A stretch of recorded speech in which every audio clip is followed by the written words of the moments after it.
left went over to work on the Porsche car. They promoted one of the regular members of the team, Richard Buck, who came up. And we've got a problem being reported now. As we continue to watch for the Battle of Six, they begin to slow down because the yellow flag being displayed. Bobby Rahal climbs out of his car, which has smacked the wall, apparently in a confrontation with Bernard Jourdain. Yes, that's a problem. You can see Rahal feels that he was in the right, that Jourdain did something wrong.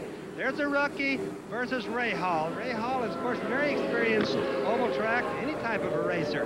And I have a hunch that when we see the reruns, we're going to see that Jourdain made a little bit of a mistake and captured him right into the wall, Paul. Because Jourdain dialed across the corner. Now this looks out the back end of Bobby Rahal's car. That's Pancho Carter coming up behind. Or not Carter. There's the accident. There's the accident as he tags the wall and grinds to a stop. Now that doesn't give you any idea of what actually happened, but it is certainly a fascinating view of the space. Little Al pulls up behind Mario Andretti. Now he's right at the back door and trying to get past Mario. As Mario loses it, Mario kisses the wall, and Little Al keeps it going and goes on through. The parts even hit his car, came right over the top, Paul. That was really... Now this should help Little Al. I hate that. Still, the question is fuel. This is what happened again from the onboard. Mario moved way over to the inside, and it looks like he just caught an edge of the wall from the inboard. Paul, it doesn't even look like that happened, to be honest with you. It looks like maybe a tire or something broke on the pull up on him. Here's another view of this same situation, Bobby. Both cars heading for the corner. Little Al comes to the inside, and the problem was Al's. Little Al ran right into the back of him. That's where his wing went, and some of those parts we saw flying around was Little Al's front wing. He absolutely booted Mario. Pour cet ravitaillement, quelques 3 ou 4 en général si il n'y a pas de grosses perturbations sur la piste, il n'y a pas d'accident. Oh alors que cela commence, voilà. Alors là, c'est Kevin Corgan qui est là sur le côté. Il ne reste pas grand-chose de sa voiture, mais regardez-le, il s'extrait lui-même de ce qui reste, enfin la moitié de la voiture. Quelque chose de spectaculaire. Ça survient au début du 4e tour. Et on vient à son secours. Et tout de suite, M. Corgan qui est sorti. Le public qui applaudit. Il s'éloigne de ce moteur qui chauffe. Bien, comme je le disais, on va revoir l'accident au ralenti. Regardez bien à la fin du virage. Je pense que la voiture va venir toucher le mur extérieur. Voilà, c'est le cas. Et il vient complètement s'écraser dans la ligne droite de décélération à l'entrée des stands. On voit sa voiture qui est complètement désintégrée. Et heureusement pour le pilote, sa caisse de sécurité, c'est-à-dire son cockpit, reste intact. C'est une bonne chose. Il faut dire que depuis près d'une dizaine d'années, que ce soit en Formule 1 ou en IndyCar, eh bien on se bat pour que la sécurité des pilotes soit améliorée. Et renvoyer une superbe vue de cet accident. Alors regardez la caméra qui est placée juste à l'entrée de l'allée des stands. Regardez, et là il n'y a plus de caméra. À peine un pilote se serait tué pour moins que ça.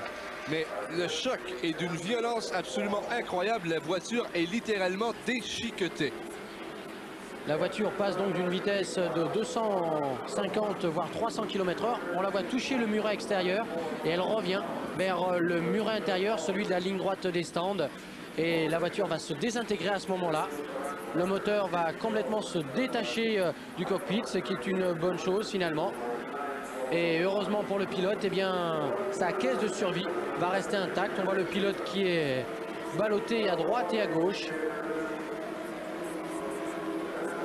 Ce sont des images impressionnantes. Mais heureusement, eh bien, pour l'intérêt de la course, Kevin Corgan va sans doute s'en sortir à moindre mal. Et le réseau américain qui perd là-dessus l'utilisation d'une de ses caméras puisqu'elle sera heurtée de plein fouet par cet amoncellement de débris qui s'amène en ligne droite. Voilà, ça vient directement vers vous.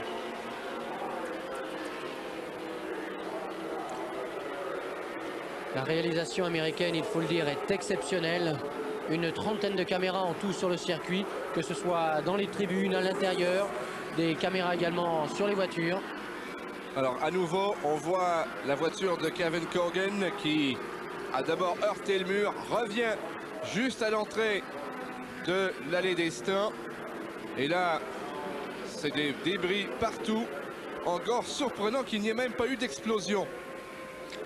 Parce qu'au départ d'une course comme celle-là, le réservoir est rempli à bloc. Le réservoir est rempli, mais là encore, ce sont les nouveaux réservoirs, disons, qui ont fait office, c'est-à-dire des réservoirs qui se déforment. Puis regardez la course, qui préfère se concentrer alors que regardez, Emerson Fittipaldi va peut-être profiter d'un dépassement d'un attardé pour reprendre la tête.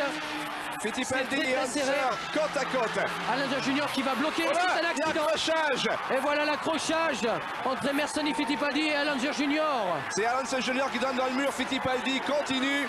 On l'a cherché à dépasser. Alors et que là... c'est l'inquiétude du côté du camp de Allender Junior qui je ne crois pas être blessé, mais c'est Emerson Fittipaldi qui s'en sort. Regardez Madame Fittipaldi qui lève ses bras de joie. J'aimerais bien qu'on nous remontre, voilà, ça vient, la reprise, les deux sont côte à côte. Unser et Fittipaldi, qu'est-ce qui se passe? Est-ce qu'il y a eu accrochage? Ah oui, Unser a touché la roue avant de Fittipaldi pour aller donner dans le mur. Et bien là, aux premières vues, disons, il me semblerait que ce soit Emerson Fittipaldi qui sorte de sa conduite, puisqu'on va le revoir devant Emerson Fittipaldi. Il va une voiture en retard qu'il était sur le point de doubler et qu'il semblait vraiment impossible de doubler dans cet axe. Et il semble qu'Emerson Fittipaldi, on va le revoir, sorte de sa trajectoire. Là, d'une part, il vient d'être légèrement bousculé par Allender Junior. Allender Junior qui le pousse à la corde. Et regardez bien, bien là, il y a une voiture qui vient juste de passer devant Emerson Fittipaldi. Je suis fier de lui. Getting set for a start. Green flag being dropped and we are away. So no caution for the first lap. There was one. They ran one off under caution and then turned them loose. Oh, on a spin at one. Into turn number one. That looks like one of the Andretti's. Yes, I think that's... Is that Michael or Mario? Mario must have been touched back there and spun in the latter stages of turn one. I think he tried to go around the outside and got nudged. Mario Andretti back underway. I thought Joe was getting really interested. He was down there with Raul Boesel just before the race, taking a very careful look at that race car. But he's taking a look at 3 or 4 laps, and what's happened right here, as you will now see, what happened to the Doug Shearson car number 30. Here they are. There's Daly in the red car on the outside. The red, white, and blue car is the Shearson car, being driven by the man who finished third. Ooh, he really took a lick. Got pinched going in the corner, and that's the end for Boesel for sure. We understand that the Daly car came around, and as you watch here, you see Kevin Cogan putting on the binders and slowing down. It happened. Number 20, Emerson Fittipaldi and Mario Andretti. Watch it here. Battle for second place.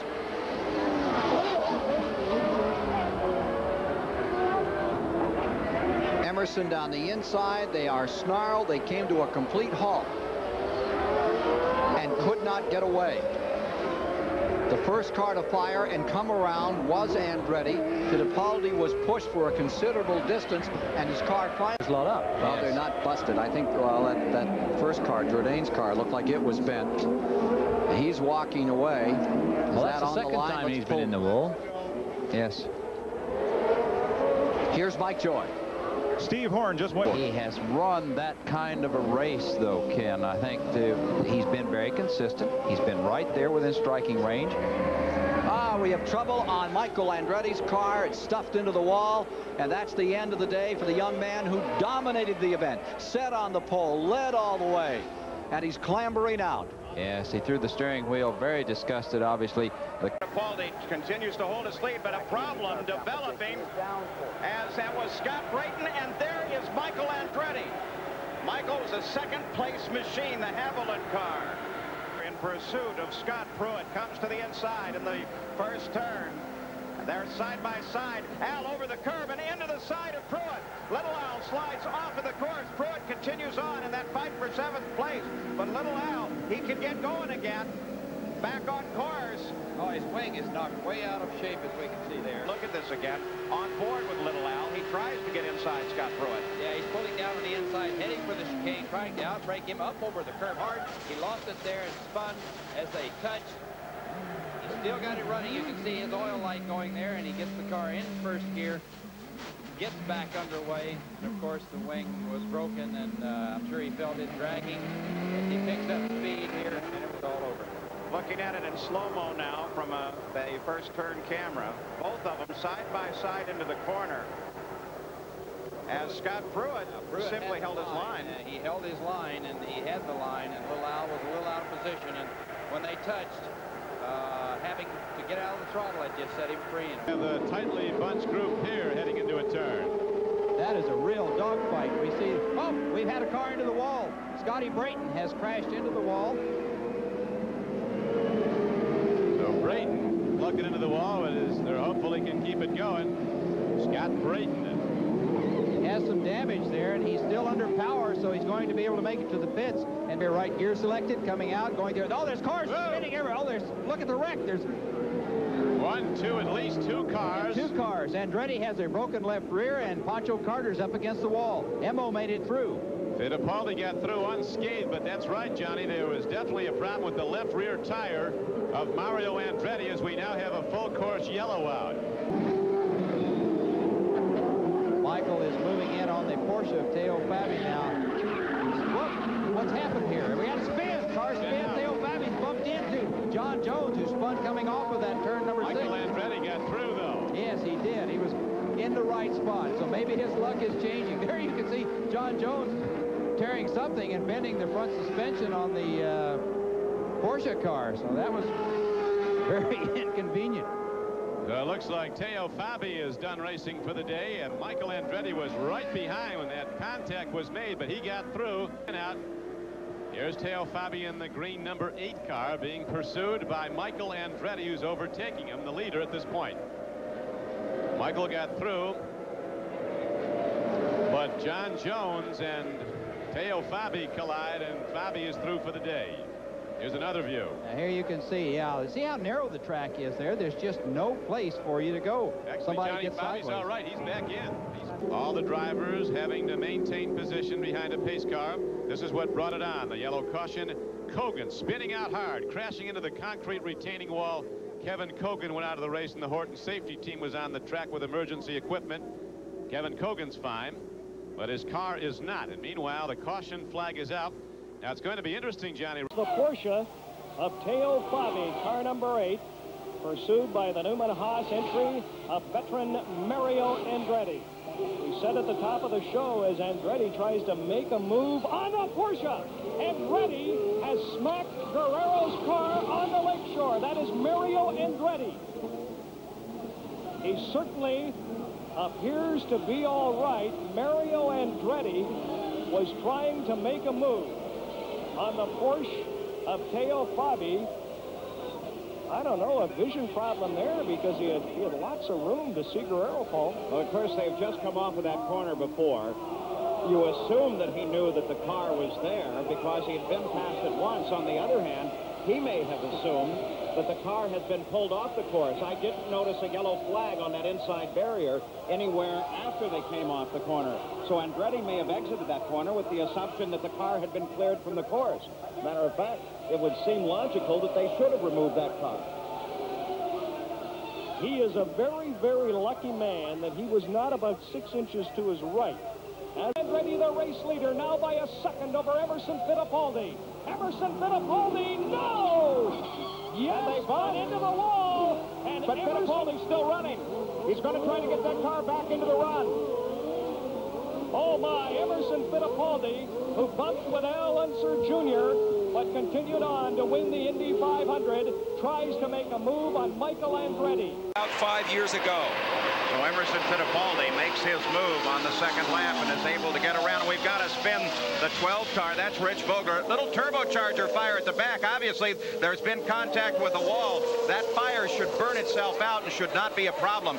Not endanger the driver in any way, but obviously some contact with the wall. Rich Vogler, who's great in the midgets and the sprints, will be back. We're back at Michigan under the caution caused when Steve Chassis in that car, and Steve is, by the way, in the pink uniform, standing out of the car now, walking away to the ambulance, and Rich Vogler were involved in an accident here. Let's go down to Brian Hammond. Well, both Andretti. Right, Jack. Greg Norman, the 1986 British Open champion at Turnberry. Don't forget, we'll give you live 18-hole coverage of the 3rd and 4th rounds of the PGA Championship with a crash here. 2 cars. Bill Kruger up on the high side. And John and the Jones, yellow comes out. John Jones is the car down on the low Canadian. side. Rescue vehicles are right there. Kruger is stopped in the center of the track. The yellow comes out. John Jones climbs out of his car. Back out. Let's take a look again. Obviously, one of the cars spun, Paul, and the other one just got trapped into getting into it. That's what was really close. Now, that was good driving to go in between the tire and the car. Looks like Lyondike. That's Artie Lyondike. And he has come down to the retaining wall inside on the grass. The yellow, of course, is out. The rear wing is off the car. I can't see how much damage there is to the front of the vehicle. The Horton safety crew there immediately. He's moving around. That's a good sign. That is a good sign. That's the first thing you look for. Some kind of movement, but he's standing up, so I was worried about the front end of the car. He's standing up, so he can't be hurting down low too bad. It looked as if the front end of the car, he left it up at the wall when he came back down. Looks like it got both ends of the car pretty hard. I don't know if he got the inside wall after it was all over. There It's hard to tell. Dragging the rear wing behind him there, and it falls off and flies into the air. He's heading towards the inside wall. Contact there right on the nose cone, but fortunately the speed was dragged off pretty good by that time. And if you didn't think we had some rain yesterday, that's water that's still in the infield. And we're looking for the yellow flag going to go out. Yes, the yellow flag is out. That's the Domino Pizza car? Yeah, it is. Raul Boisel must have had trouble coming off of turn 3 to get in that position. Doesn't look like much contact was made. The number 30 car, Raul Boisel. Looks like there might be some damage on the right side of that car. Well, that's part of the car out on the track, too. Well, said they were under the yellow, and here's why they were under the yellow. And Raul, did he just catch some grass and just go spinning out? It does. It looks like he caught the left front in the grass. You run so tight to the apron, to the grass in turn 3. It looks like he hooked the left front in the grass. That caused the spin, and when he got it backwards, the air caught. As Teo was involved in an altercation with Fabrizio Barbazza. They were forced to go to their backup car here. Very quickly, they brought it up to speed and gathered in the pole winning position today, so he'll start on the inside of the front row. Now, many of the drivers say that this car has finally shown its mettle at Pocono International Raceway by being able to last almost the entire 500 miles. They say, too, that because of the narrowness of this racetrack, that this should be the key contender for a trip to victory lane and a history maker. So 3 excellent views as the field begins to pick up speed now and rolls toward the green flag. Green flag comes out, and Emerson Fittipaldi comes across the front.